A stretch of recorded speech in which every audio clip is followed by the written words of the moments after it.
देखिए प्रेमानंद जी, महाराज जी ने आज हमें क्या बताया।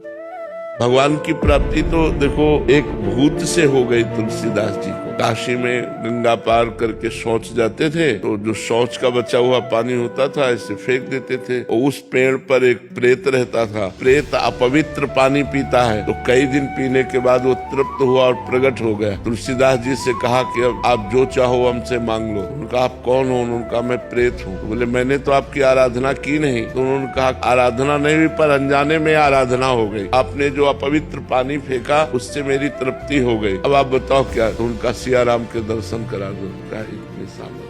हमारी इतनी सामर्थ्य नहीं है कि मैं सिया राम के दर्शन करा दूं। उपाय बता सकता हूँ, उपाय से पक्का सिया राम के दर्शन हो जाएंगे। तो उनका बताओ। तो बोले तुलसी घाट में जब रामचरित्र का गायन किया जाता है, भगवान की कथा होती है, उस समय महावीर परम महाभागवत बजरंगबली हनुमान जी महाराज आते हैं। उनके चरण पकड़ लो, वो सिया राम जी के दर्शन करा देते। तो उनका हम पहचानेंगे कैसे? बोले सबसे पहले आते हैं और सबसे बाद के जाते हैं और मलिन वस्त्र होता है, वृद्ध स्वरूप होता है। तुलसीदास जी उस दिन गए तो जो ही कथा सुनी तो सबसे पहले आकर हनुमान जी महाराज बैठ गए। मलिन कपड़ा पहने ऐसे वृद्ध रूप में तुलसीदास जी दृष्टि रखते हैं। और जब सब चले गए तो हम प्रणाम करके जो ही चले सो पीछे लगे तो भागे हो। तो तुलसी घाट से लेकर संकट मोचन जो काशी के हैं वहां तक हनुमान जी भागे। तुलसीदास जी जाके चरण पकड़ लिए। उनका क्या चाहते हैं? तो उनका प्रभु इतने दिन हो गए भजन करते हुए, मैं अपने प्रभु को देखना चाहता हूँ, कैसे है मेरे सिया राम जी। तो उनका यहाँ काशी में नहीं चित्रकूट में चलो। तो फिर हनुमान जी की कृपा से श्री लक्ष्मण जी और श्री राम जी का साक्षात्कार